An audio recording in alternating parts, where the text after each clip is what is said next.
Hello students, இந்த வீடியோவில் நம்ம என்ன பார்க்க போகிறோம் அப்படின்னா, இன்றைக்கி வந்து டேட்டு 12 மே 2025.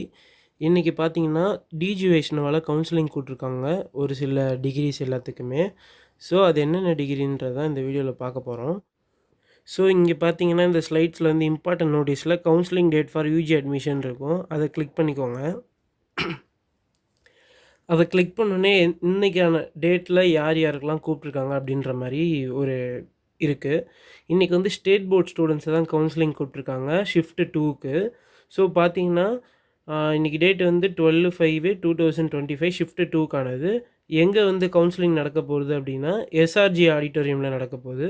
ஸோ யாரெல்லாம் கூப்பிட்ருக்காங்க அப்படின்னா BSc biochemistry, BSc biotechnology, BSc mathematics with computer application, BSc physics with computer application, BA economics, BA sociology, BA Tamil, BA English, BA journalism இவங்களுக்கெல்லாம் இன்றைக்கி வந்து கூப்பிட்ருக்காங்க. அதே மாதிரி 13/5/2025 அதாவது இது நாளைக்கான கவுன்சிலிங் டேட்டு கொடுத்துருக்காங்க. ஸோ இன்றைக்கி டேட்டுக்கு யார் யாரெல்லாம் கூப்பிட்ருக்காங்கன்றதை இந்த பிடிஎஃப்பில் நம்ம ஓப்பன் பண்ணால் தெரியும். அது மூலயமா பார்த்தீங்க அப்படின்னா யார் யாருக்கெல்லாம் இன்றைக்கி கவுன்சிலிங் அப்படின்றத பார்த்துக்கலாம். டேட் இங்கே கொடுத்துருக்காங்க.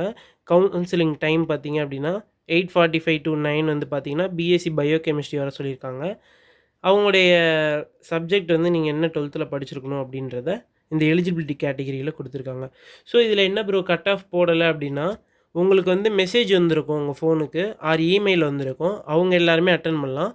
அப்படி இல்லை அப்படின்னா நீங்கள் இந்த கோர்ஸுக்கெலாம் இவங்க லிஸ்ட் அவுட் பண்ணியிருக்க இந்த கோர்ஸுக்கெலாம் நீங்கள் அப்ளை பண்ணியிருக்கீங்க அப்படின்னா நீங்கள் வந்து கவுன்சிலிங் அட்டன் பண்ணலாம். அப்படி தான் கீழே கொடுத்துருக்காங்க. அதே மாதிரி நோட் பார்த்துக்கோங்க. உங்ககிட்ட ஆல்ரெடி இந்த இதெல்லாம் இருக்கணும்னு சொல்லிட்டு நான் இதுக்கு முன்னாடி வீடியோவிலே சொல்லியிருப்பேன். இருந்தாலும் இந்த வீடியோவை நீங்கள் பாஸ் பண்ணிவிட்டு இதை நீங்கள் பார்த்துக்கோங்க என்னென்னலாம் உங்களுக்கு தேவைப்படுதுன்னு. அவங்க 4th பாயிண்ட்டும் அதான் மென்ஷன் பண்ணியிருக்காங்க. Candidate who have applied for the above mentioned course with filled in all details are eligible to attend the counseling even if the candidate have not received the SMS. நீங்கள் வந்து மெசேஜே receive பண்ணலைன்னா கூட பரவாயில்ல, நீங்கள் இந்த டிகிரிக்கெலாம் apply பண்ணியிருக்கீங்க அப்படின்னா நீங்கள் அட்டன் பண்ணலாம் கவுன்சிலிங்கை.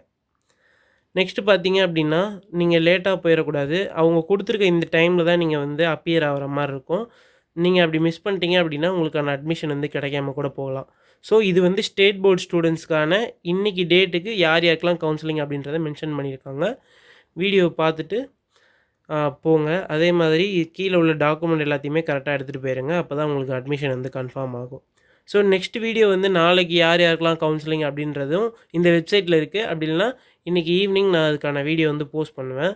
இவங்க வந்து ஒரு சில கவர்மெண்ட் எய்டட் ஷிஃப்ட்டுக்கு வந்து அவங்க கட் ஆஃப் மென்ஷன் பண்ணி தான் போடுவாங்க. ஸோ இது வந்து கட் ஆஃப் எதுவுமே தேவை கிடையாதுன்ற மாதிரி தான் நினைக்கிறேன். ஐ மீன் நீங்கள் அப்ளை பண்ணியிருந்தீங்கன்னா இதில் உள்ள கோர்ஸ்லாம் அப்ளை பண்ணியிருந்தீங்கனாலே நீங்கள் எலிஜிபிள் தான்.